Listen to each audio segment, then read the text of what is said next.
Okay, so recording has begun. Welcome everyone once again to the Nature Exchange.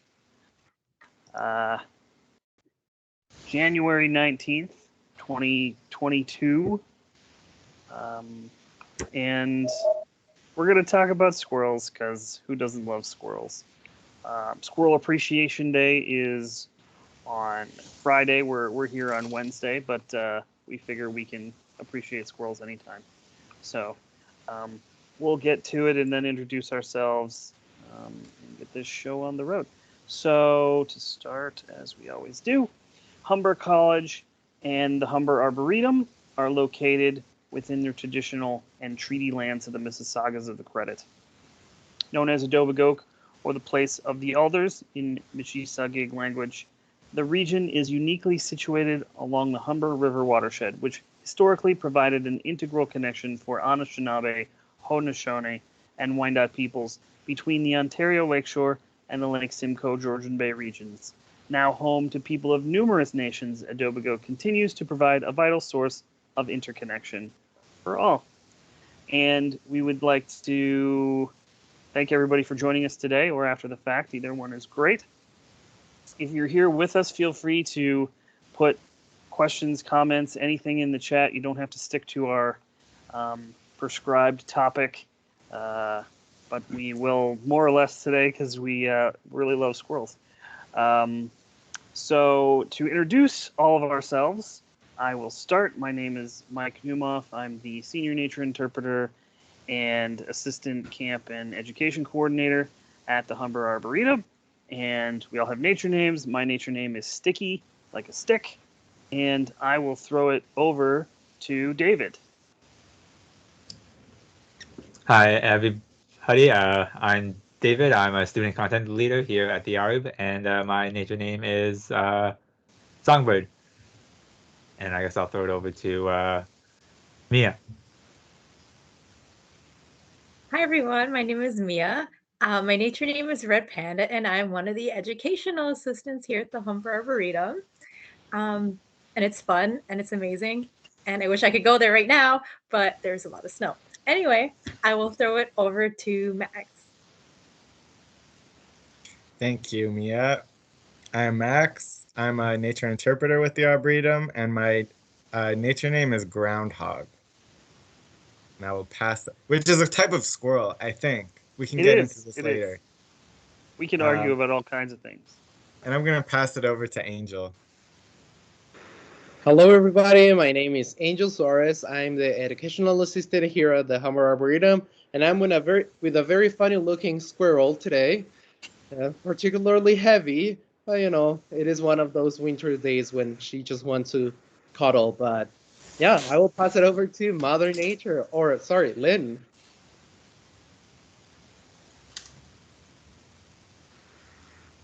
Hi there. Yeah. So I guess you already know my nature name is Mother Nature, and my other name is Lynn. And interestingly enough, Lynn is in the Welsh language means lake. So and I hate to make you jealous, Red Panda, but I spent about an hour and a half hiking in the Arboretum yesterday. It was pretty challenging walking through the snow because I was breaking trail the whole time, but I did see lots of squirrels and several different birds. In fact, Max, I saw the red-bellied woodpecker again. It's got such a funny squeaky, squawky sound that I heard it first and then I saw it. But it was lovely to be in the Arboretum, and even in spite of the fact that there was a lot of snow. But I don't know, I clocked 9,000 steps in there, but I couldn't cover the whole area. So I even had, actually, and I was so annoyed with myself, I forgot my seeds and to feed the chickadees. And I had two chickadees come to me, and one of them even landed on my head trying to get me to feed it, and I didn't have any. So I hiked back to the CUE and I got some seed, and I went back out to the forest, and the chickadees were gone. So I'll have to remember next time. Anyway, I think I'll pass it to Max. Oh, no, you went. Groundhog. Sorry. I guess I'll pass it to Marilyn. Hi everyone, I'm Marilyn Campbell. I'm the communications assistant for the Humber Arboretum. My nature name is Minnow, and I will pass it to Nicole. Hi everyone, my name is Nicole and my nature name is Violet, and I am a student content creator here at the Humber Arboretum alongside David. And I think that's everyone, so I'll pass it back to Mike. Thank you very much. Okay, so squirrels is our topic. Squirrel Appreciation Day is this week. Does anybody have anything else interesting, exciting, something to share? I have something, but I'll defer. In our very snowed-in state that we are right now, did anybody else get out and see anything in the snow this week? Okay, we'll go over to Groundhog. I don't have any pictures because when I'm playing in the snow, I've learned not to take my phone with me because it gets really wet and covered in snow. But we made the coolest, like, 2 snow forts yesterday. We're going to go back out and build another one today. Just in my driveway of, like, the snowbanks on the side of the driveway with tunnels. Yeah, pretty cool stuff. That's all I've Amazing. got. There's a lot of snow forting going on in Toronto right now. We haven't had this much snow really probably in 3 or 4 years. I would say there was a big one 2-3 years ago, I remember, but yeah, this is the most we've had, so it's exciting for all of us. Over to Groundhog again. So I can't verify this, but I was told through the grapevine that this is the biggest snowfall we've had in Toronto since the 30s. Like Singular in one day. snowfall. Yeah. Interesting. I guess in certain areas we've got over 30 Yeah. centimeters, right? So that's kind of cool. Up to Hummingbird. Yeah, so we had a lot of snow. So near my house, we have snow like up until my knee. So I'm a tall guy. But one thing that I saw for the first time, and it was very interesting, is it comes very handy that I have the dog here. So my dog is an American Akita. So they have wet paws, and they are actually made to walk on snow, right? And I didn't know how that worked until a couple of days back, where I was walking in snow and I was, just sinking in the snow, but she was perfectly standing, above the snow. And it is because of the paws and how they, it gives them more surface. So she was just walking perfectly above all the snows while I was just sinking and falling, and it was a disaster. But she loves snow. She loves like putting her face in the snow. She loves just rolling around the snow. But that was something really interesting that I found out. The paws, and yeah, I wanted to share that with all of you. It's cool to see it in action. Yes, it's very cool to see it in action. Okay. Well, we know that Angel's been falling in the snow. A lot. The rest of us probably have to. So I'm going to share a little article from Audubon Society that we've kind of been talking about in our Arboretum chat here on Teams. Let me find it. So many windows. Where is it? Must find it. Nothing ever works right. Oh, here it is. Okay, so let me go to the top. So, this is a kind of amazing picture of Steller's sea eagle, which is kind of a star right now in eastern North America, if you don't know. This is an eagle that's native to northeastern Asia and crosses the Bering Strait into Alaska and the Aleutian Islands sometimes, but primarily found there in Asia. There's about 4,000 individuals, so it's pretty rare. It's larger than a bald eagle, so it has a wingspan of about 2.5 meters, whereas a bald eagle is probably about 2 meters. So they sit on the same branch. The bald eagle looks kind of small, and they do occasionally tangle in Alaska, so they have a history together. However, this Steller sea eagle in particular is very lost, and has been so for about a year. It has flown all the way to Texas. So I'm going to go down here and show you. So the journey, it was in Alaska and then came down to Texas. And see, it started in Alaska, and then we go somewhere in Texas last year in March, and then came to the Gaspé Peninsula in Quebec and New Brunswick over the summer in June, and then found its way to Nova Scotia in November. Currently, and then it went south further to Massachusetts, and then it has come back north over the holidays to Maine. And the last kind of sighting of it is somewhere in Maine. So it's pretty interesting that this eagle, which looks pretty cool. I'll show you this one here. So we got a few shots of what they look like with that real hooked beak. They eat fish primarily. And some people are thinking that it's not going to go home because it's just too far and won't be able to find its way. So this, when birds are lost, they're called vagrants. This vagrant, possibly the thought is it could mate with bald eagles because they have in the past. So there's our bald eagle, and then our stellar sea eagle, and then there's what they look like in these 4 pictures when they hybridize. So these are bald eagle, stellar sea eagle hybrids. So it's possible that that might happen, which is pretty interesting. And they know that these are not specifically stellars because it has no white on its tail. So the white tail is a stellar sea eagle if it's just the juvenile. So kind of a cool story. Maybe it'll come further towards us at some point, and we'll get to see it.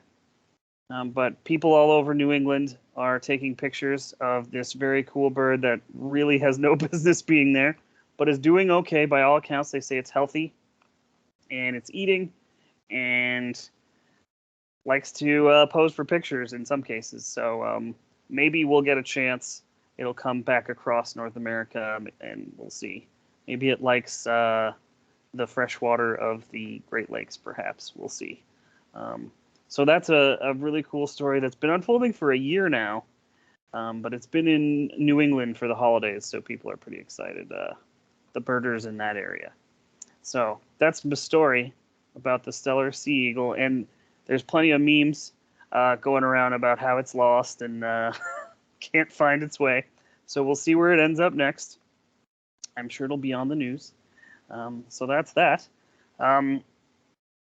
Anybody have anything else to share before we dive into our friends, the squirrels? Because we're more than ready to do that. I just wanted to ask about that eagle. It's called a Steller's sea eagle. Yeah. And there's also out west, there's a Steller's jay. Do you know anything about Stellar? I don't know if they're connected at all. Also, is the J AR at the end or ER? Stellars or Stellars? I can't remember. I can't remember. I think it's ER, but Okay, so it'd be the same spelling. I don't know. I think Stellars maybe is the you must name. get a Yeah, we could or something. Yeah. we could look it up as we go, but I don't know if they're connected in any way. It's an interesting question. Mhm. Yeah. Okay, well, we'll do some research as we go on that. And I will pass it over to Red Panda, who is going to take us through some fun squirrel facts to start. And anybody want to chime in with some others will be amazing. But we have a little PowerPoint, so I will pass it over. Okay, awesome. I will get the PowerPoint loaded up.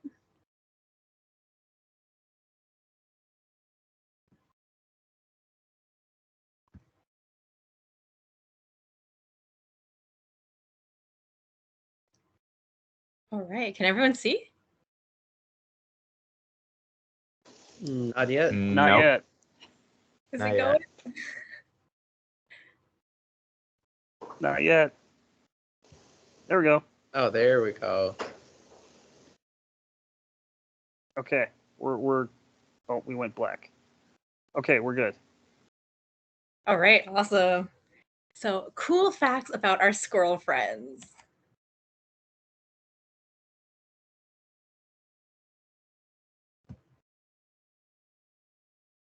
Hopefully it loads. Technology.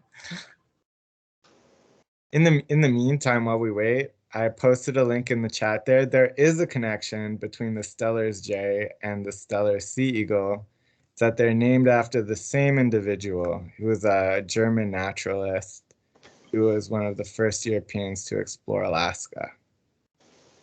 Oh, Got cool. himself 2 birds that are both pretty cool. Yeah, and also a Steller's eider. There's a third. Wow. Wow. He was shipwrecked on Bering Island for over a year. Oh, So that's he had the interesting in and time. of itself. So he must have just done some bird watching while he was there. Made some of my naturalist observations while you're waiting. Thank you, Max. That's really cool.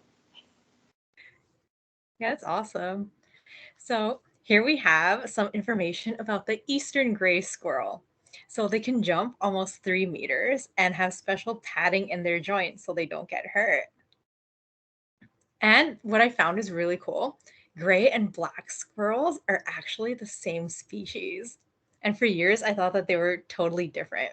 And I would see them fight sometimes, but that might be unrelated.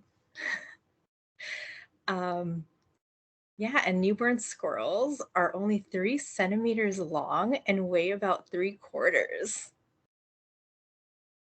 And I have seen them use their tail as a parachute when they jump. And Very that's cool. really interesting to see. Sometimes I see them like helicopter their tail if they try to like grab onto something that's moving.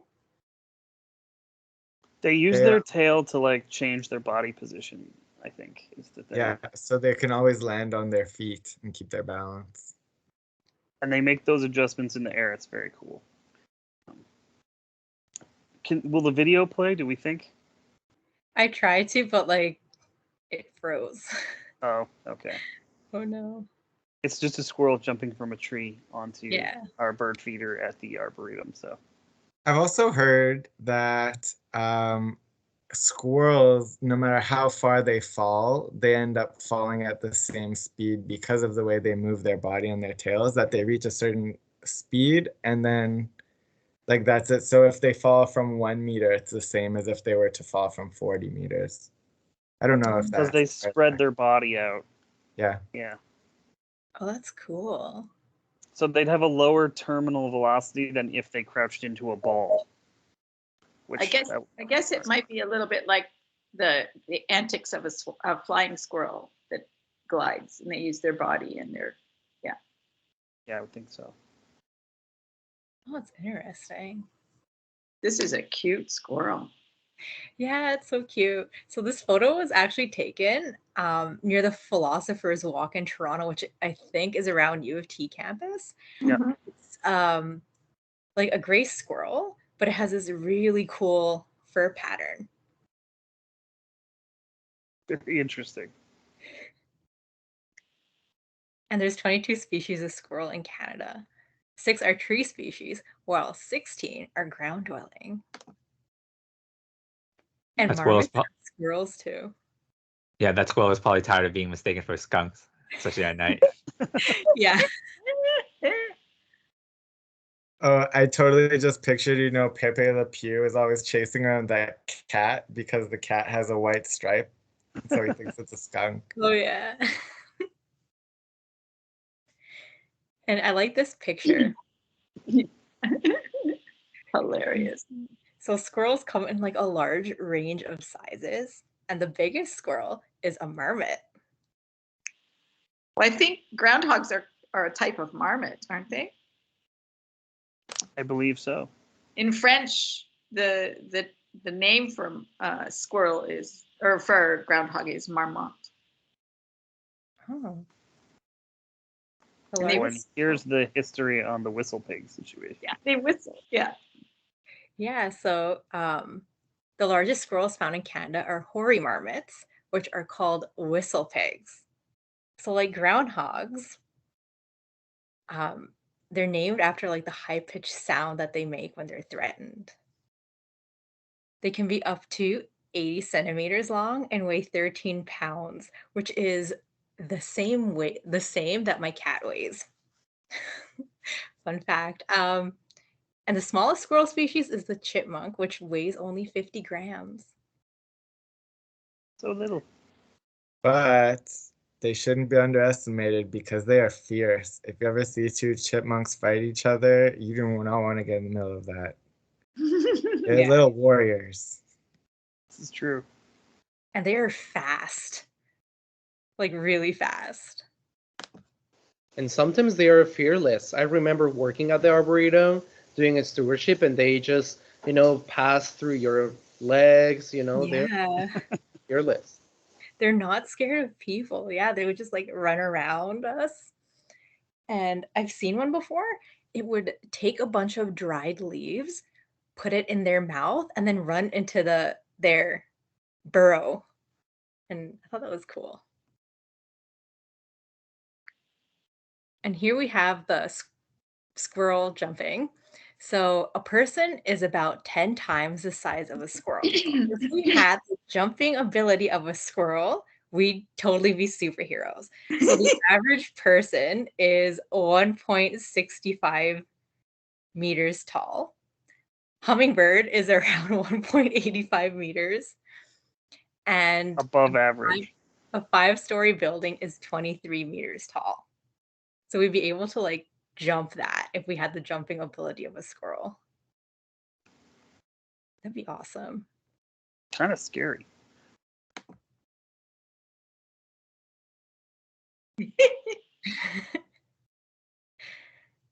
That'd be so cool. It would make getting to work a lot faster. Less Reminds me of, elevators.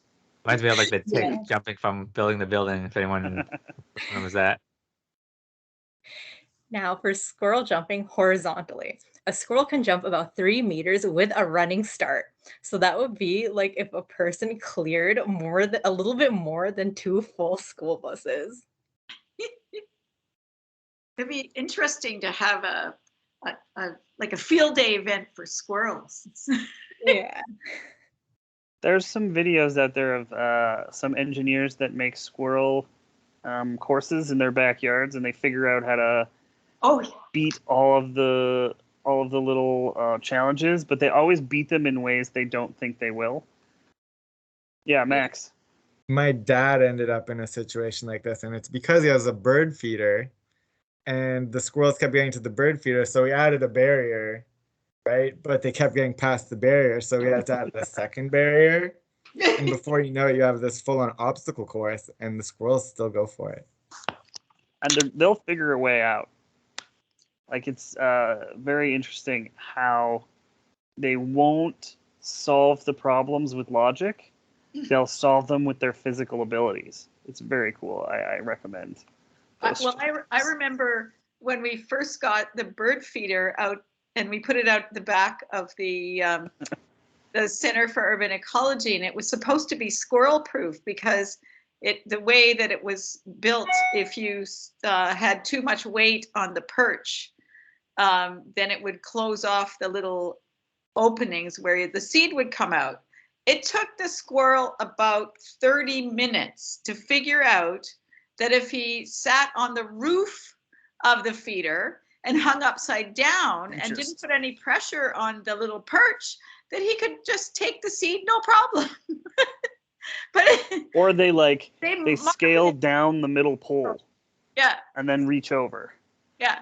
They said it was a squirrel-proof one, but it certainly wasn't. It was only squirrel-proof for 30 minutes, and then the guy figured it out. They're so smart. So our feeder's right behind the Center for Urban Ecology. 2 years ago, there was this one squirrel that found the tree next to it and started attempting jumps over.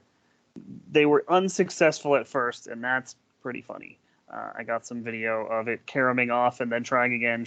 They don't get hurt. They just keep going. And then it made it, and then all the other squirrels learned, okay, I can do this from this particular branch. And they would keep trying it. And then this year, we left our poles up, and someone from the community, we haven't got our feeders up yet, someone from the community put a feeder up there, and that tree is now 2 years bigger. So every squirrel for like all the time, it's just like it's like a squirrel highway. They just all do it. So I did cut the branch off the tree that makes it possible for them to very easily get on there. So they're gonna have to figure out something else for that feeder, or just like eat off the ground like the juncos do, which is viable. But they're gonna keep trying. So that's our arboretum squirrel situation currently. Anybody else have any good squirrel encounters that they would like to share?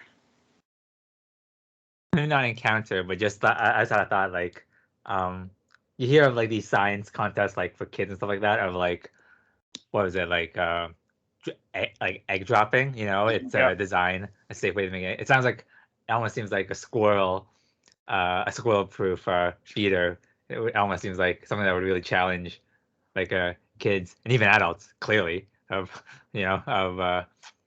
trying to just like to get creative of a way to protect it. Yeah, That's actually a great idea. I love that idea. Yeah. Can you break into a feeder like a squirrel at scale? We'd have to build a giant feeder, and then that's something that I think would go viral. Actually, so many people would get hurt. Also, because the other interesting thing about when they jump that we saw in our little profile was that they have more padding in their joints, so our ligaments and cartilage cushion us to a certain extent. But if we fell at the force that a squirrel does when it lands, we would break all of our bones and just be like dead. Whereas squirrels can just keep on do it. Yep, keep on going. They cushion, their body cushions their fall. It's so cool. Squirrels are superheroes. Up to Minnow. Well, I just wanted to mention, and I apologize. Well, not apologize. Max or Mike, stop me if you guys had anything planned about this. But the red squirrels at the Arboretum, the story of go for it. Okay, so for those who do visit the Arboretum, so we would have 4 squirrels, I guess, 4 members of the squirrel family. No, 5 members of 4 at the Arboretum. We do have groundhogs. We have the eastern chipmunks. We have eastern gray squirrels, which are the squirrels most people think of when you say squirrels. But we also have American red squirrels. And those look like a traditional, again, when you say squirrel, they're what people think of, the bushy tail, all that. They're between the size of a chipmunk and an eastern gray squirrel. So smaller than the eastern gray squirrel, bigger than the chipmunk. Kind of lean.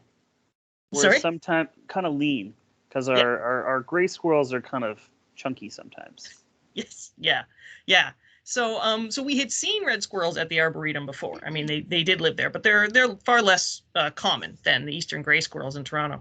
And a couple of years ago, we had the Toronto Wildlife Center, who we've worked with before on a few things, contact us because they had some baby red squirrels who had been orphaned and needed to be released. They were looking for a suitable spot to release them. So we said, sure, bring us those squirrels. So they stuck a box up. They brought a box. This is one of the ways they do the releases, is they bring a box already so that the squirrels, because they're being released in an area they don't know, so it's to give them a safe starting space. Somebody from the Toronto Wildlife Center, well, Andrew, if anybody has watched the show of the Toronto Wildlife Center, Andrew is in all the rescues, came to the Arb and they brought their safety gear and actually went up in a tree and attached a squirrel box to our tree. And that was how they released these 4 baby red squirrels. So they were adorable and tiny. And as far as we know, are still going strong. Just if you're at the Arboretum, to keep an eye out for the other squirrel. And yeah, they're best identified because they are smaller. They're red in the summer. They have a really distinct, so they're generally reddish on the top and then white underneath.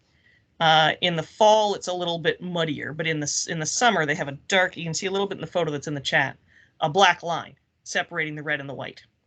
So those are a couple of the ways to tell them apart. And they have the white eye rings. But yeah, just if you spot a red squirrel at the Arboretum or anywhere else in Toronto, that's always sort of a fun bonus because they're here, but not nearly as easy to see. And they are around the pond and the queue often. So they do see them. Yeah, over to groundhog. Sorry. I was going to add the same thing that I was saying about chipmunks being fierce, even though they're small, goes for the red squirrels as well. And you know what? They're a lot smaller than the eastern gray squirrel that we normally see, but they definitely stand up for themselves, and it's really funny to see. Like in my Yeah. backyard, I always see this one red squirrel, and it not only does it chase the bigger gray squirrels away, but it actually I think it's biting them. Like it charges them, and it's not a bluff. Like it goes the whole way, and I think that's pretty cool. And if you ever run into a red squirrels in the forest, they often will just sit up in the tree and just yell at you, right? And they don't care who you are. You could be, yeah, you could be a group of people, and this little squirrel, it's gonna come out here and it's gonna tell you your business. They certainly make up for their lack of size with And aggression. so that's really funny. Yeah, I actually heard. just last week I was out in the arboretum and I was scolded by a red squirrel. They have a very distinctive scold sound. I remember hearing at one point that there was a blockade out west, like a protest blockade on like a logging road to protect old growth trees, and the name of the blockade was the Red Squirrel Blockade, and I think that's a really fitting name for a group like that. Yeah, red squirrels, you see them chase the bigger ones, and you're like, what are you doing? But they are so aggressive and so very twitchy. Like when they approach, they're gonna leave the exact opposite direction, and you won't even see. Like you blink, and there's poof gone. In my parents' backyard, there's a resident red squirrel, and my dad likes to eat from his little bowl of nuts, and this squirrel will often come and steal his nuts, and it doesn't care. Over to Nicole. Well, speaking of, I guess, resident squirrels, I have a story about a chipmunk when I was younger. So I have family that lives in Sudbury, and back in middle school, every winter, my family would take a road trip up and visit them. And I remember one morning during breakfast, my cousin getting up and grabbing a bag of nuts and going outside, like out in the back door patio. So we were all kind of curious, and we followed her out there. And we see this little chipmunk scurrying up to the door, and she starts feeding him nuts. And apparently that chipmunk has been coming for the past like couple weeks or something to get the nuts from her. So I remember even a couple years after that going back, and the chipmunk would still be there and come back to the door. So I thought it was just kind of cute. We named him Chippy, and I always got really excited to go see him. That's a good one because the range is pretty small. So if you're seeing squirrels in the same area, you're probably seeing the same ones, chipmunks as well. So very, very cool to develop a relationship. Yeah. Can I? Oh, go ahead, Angel. We'll go Angel and then Mother Nature. Yeah.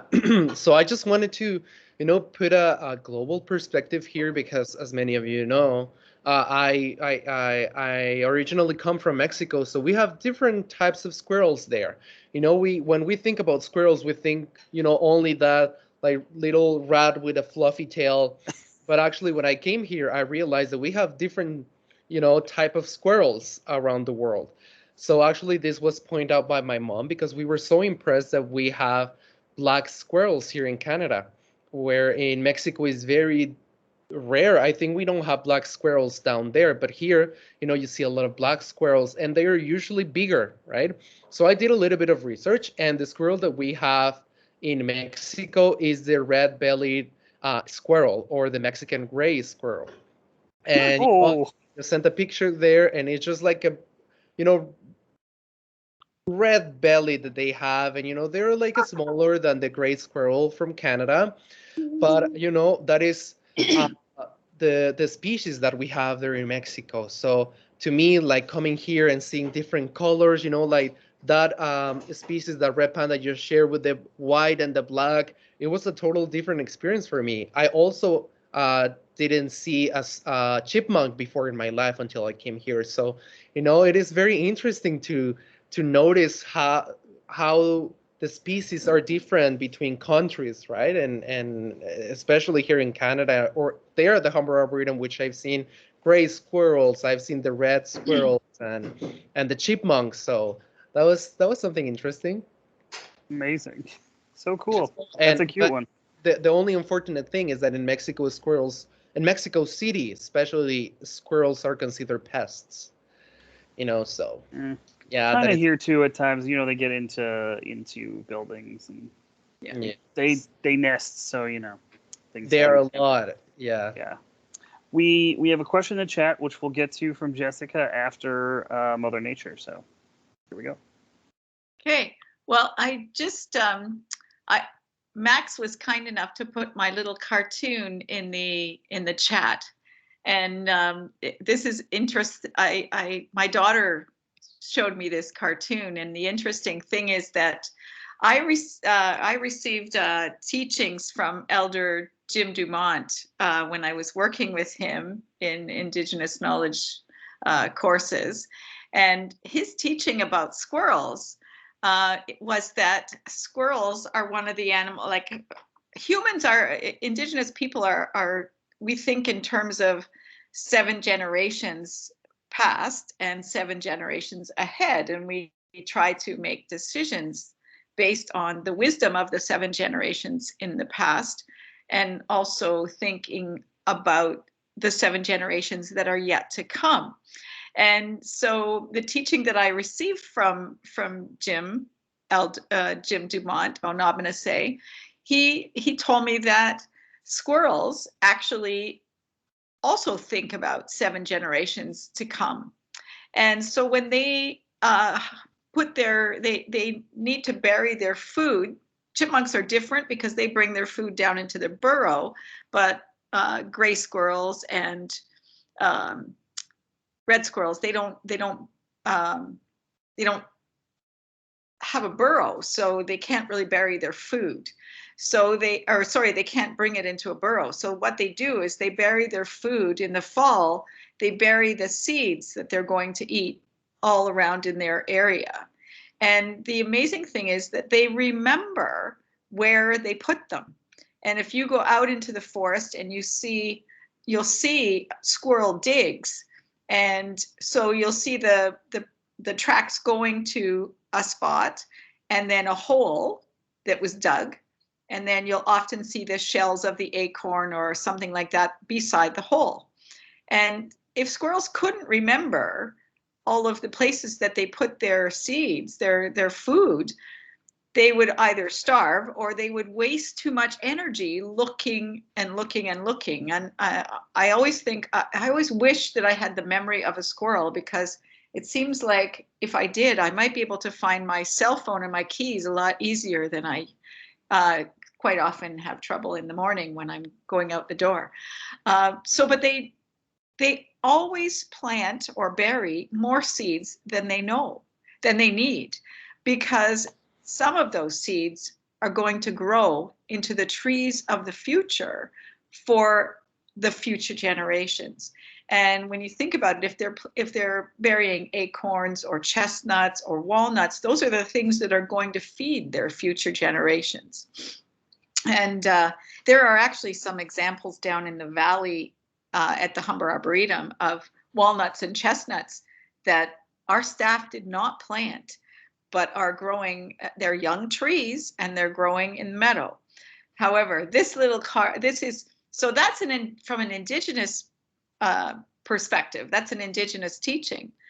But when we think about non-Indigenous teachings or stories, this one demonstrates the two stories. And I thought it was really funny because it says everyone thinks we accidentally plant trees because we forget where we buried our acorns. That's the usual story that people tell.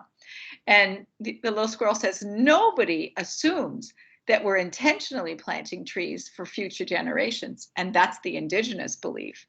And the other squirrel says, so you forgot where you buried your acorns again, didn't you? And he said, no, they're for the future. So my daughter showed me this, and it was so funny because it was a bit of a blend of Indigenous and non-Indigenous views, and I thought I would share. A good one. Yeah. And a big shout out to theycantalk.com, which is where this is from. and look them up. Their animal cartoons are so good, so funny.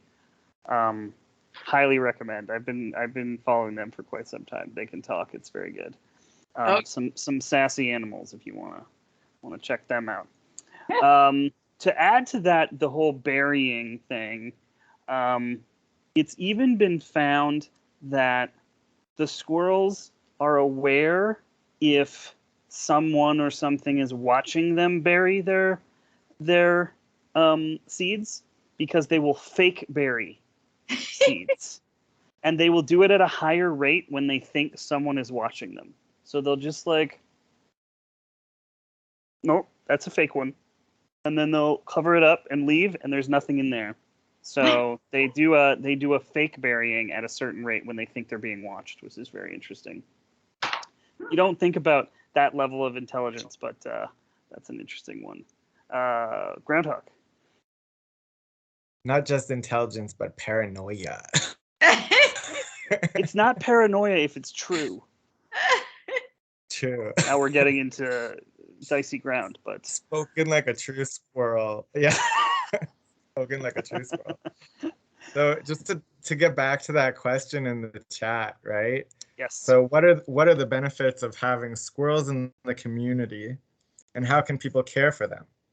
Right? So we've already said squirrels plant trees. So they're actually helping the trees spread their seeds and multiply, and then they're helping the entire ecosystem by creating habitats like that, right? And they're kind of a keystone species in that way. Not to mention there are other animals that eat them, right? Like hawks and coyotes and stuff might snack on a squirrel, and that's just their role in the ecosystem. Yeah, They're in the middle our small mammals are definitely part of the food chain in a big way. Yeah. And then we could talk about more. Maybe some other people have ideas about how they benefit the community, and then we can talk about how people can care for them. Yeah, for sure. Up to Minnow. Yeah, well, I just wanted to add it for benefiting the community. I think a big benefit of squirrels, particularly in this community, in an urban area, is that they are one of the animals who can get so comfortable around us that I think for a lot of people, I mean, even subconsciously, but they provide some of the most prominent nature connection, like with wildlife, that a lot of people have, because they're one of the ones that you go outside in Toronto, you're probably going to see a squirrel. I mean, not literally everywhere, but most places you're gonna, So I think it's just that kind of keeping wildlife in mind. Sorry, Max? Only if your eyes are open. Yeah. Well, yes. But you might hear them if they're not, too. So. Yeah, but yeah, I think that's a benefit. It's a good point.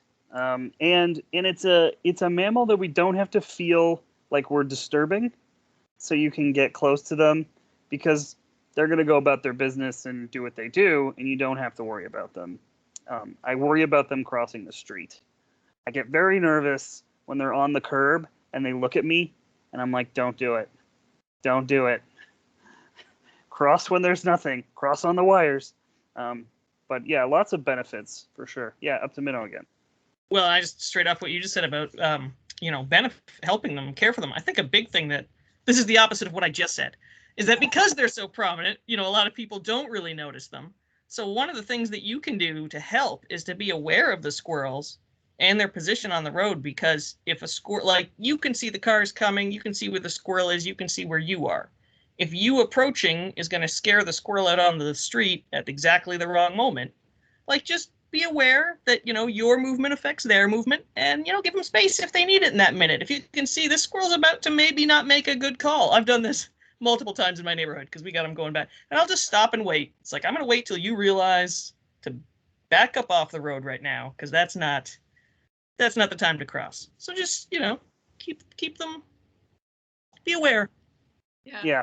And also, I was thinking about the other thing about squirrels is that they, if from the perspective of being in an urban center, they don't carry disease. They're not dangerous. They're not vicious, and they are wonderful to watch the antics when you see them, jumping from branch to branch, or I love on a hot day.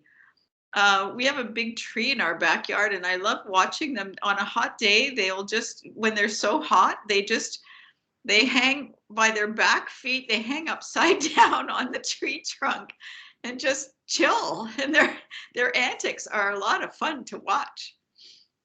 Yeah, for sure. Thanks, Jessica, for the question.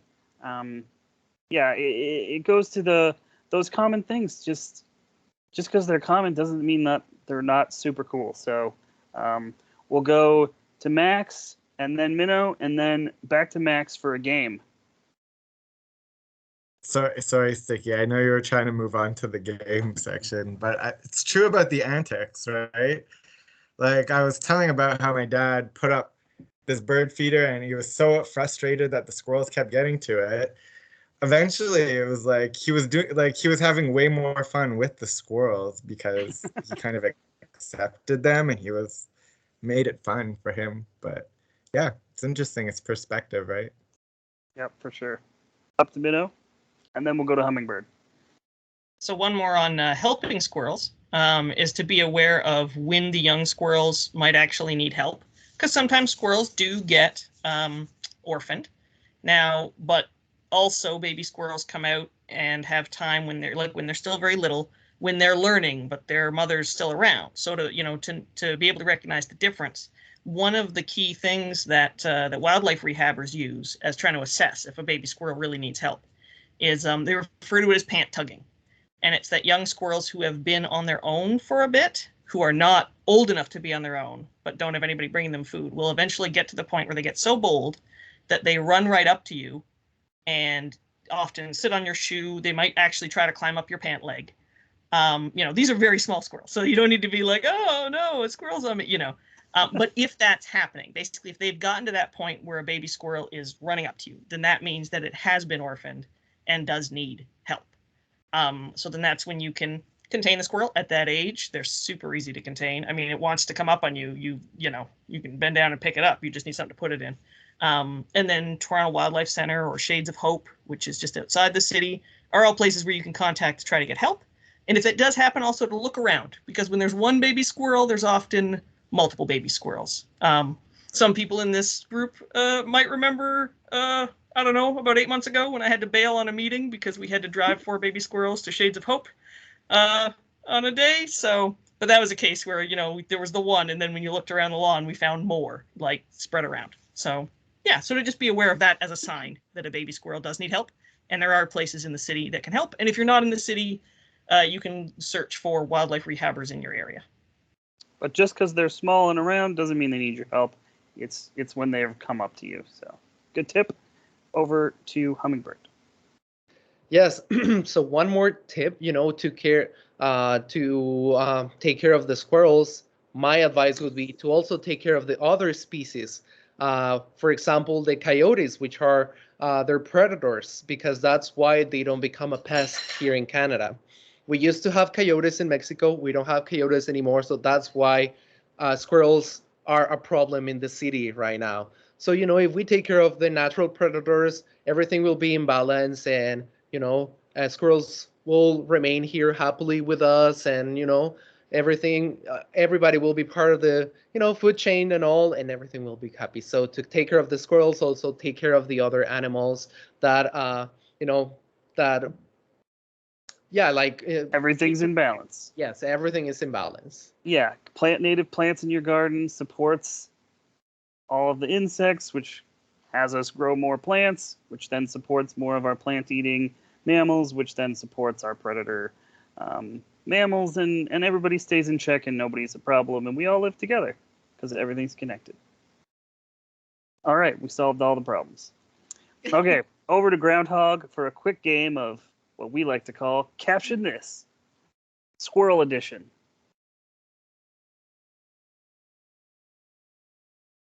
Hopefully everybody can see. You are muted, Groundhog.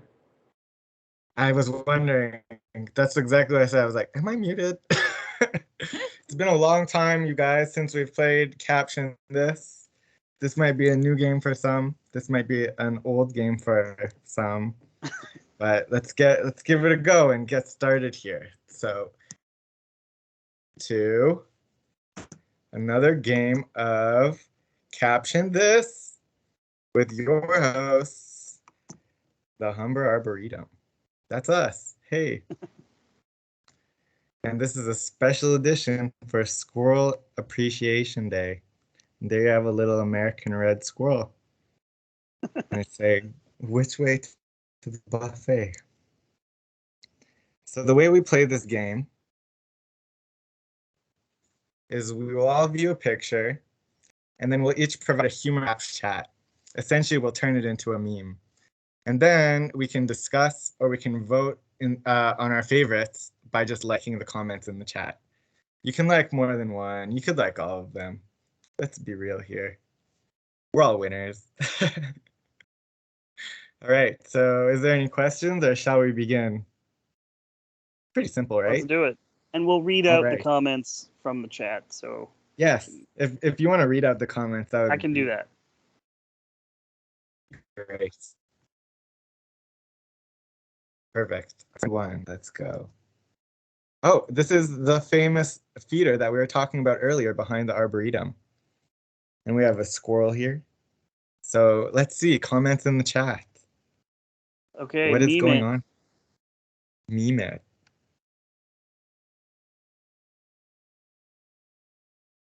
Hmm. Everyone's thinking.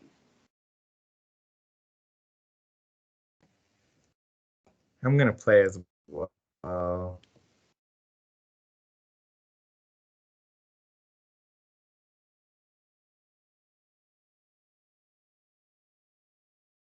Okay, when everybody's ready, just throw them in there. Start reading them.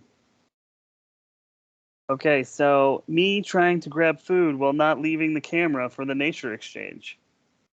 Good one. Next one is just one more, Mom, please.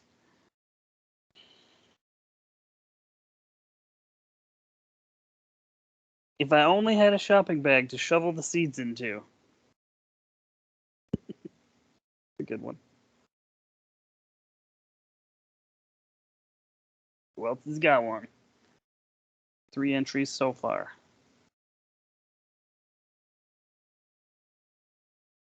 One small step for squirrel, one big leap for squirrel kind.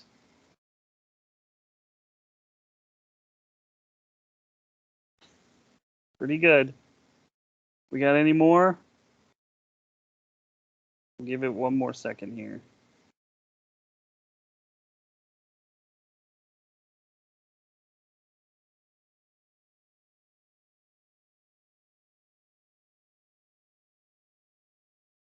Okay, we're gonna call this closed, and Angel wins that round for me trying to grab food while not leaving the camera for the nature exchange. Yeah, that is me every day with the noodles. Just like I'm you can't tell, secretly you grabbing can't food. tell. Yes. Okay, I next think one. it's funny because it's so relatable. We go for round two? Yep, we got 5 minutes. All right, round two. Caption this.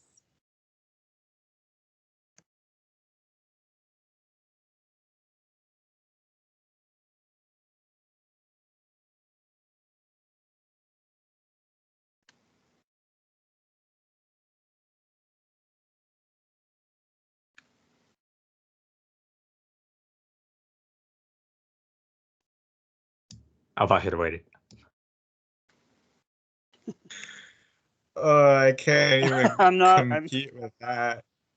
belting out, and I will always love you. I'm not gonna sing it.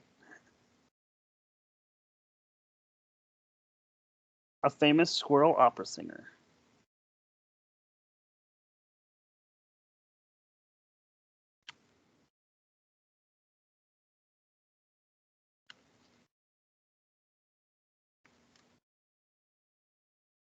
Only 5 minutes left, and we're not talking about birds.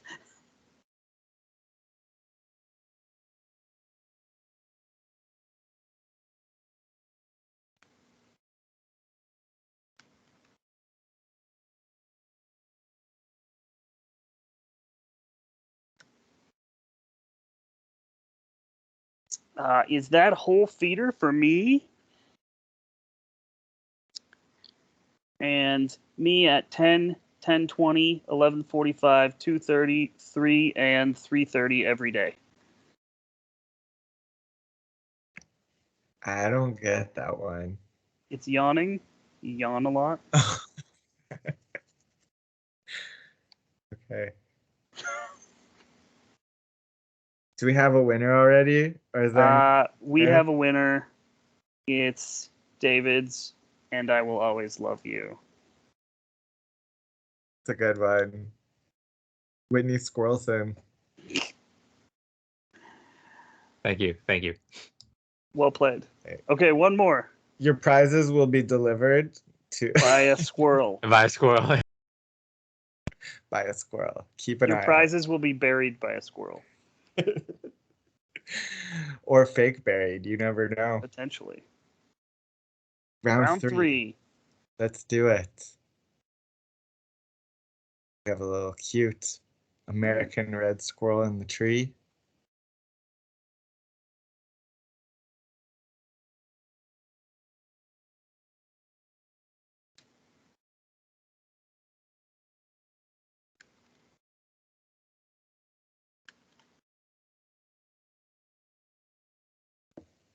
It looks deep in thought.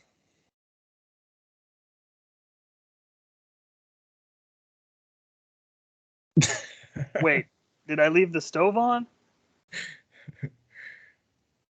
Next one is I squirrel, therefore I am. Those are both very good. Excuse me, sir. Do you have any peanuts for me? Next one is so 2022, eh? It's a Canadian version of an American squirrel. If anyone gets that reference. Pinky saying, gee, Brain, what do you want to do tonight? Brain, the squirrel. The same thing we do every night, Pinky. Try to take over the world.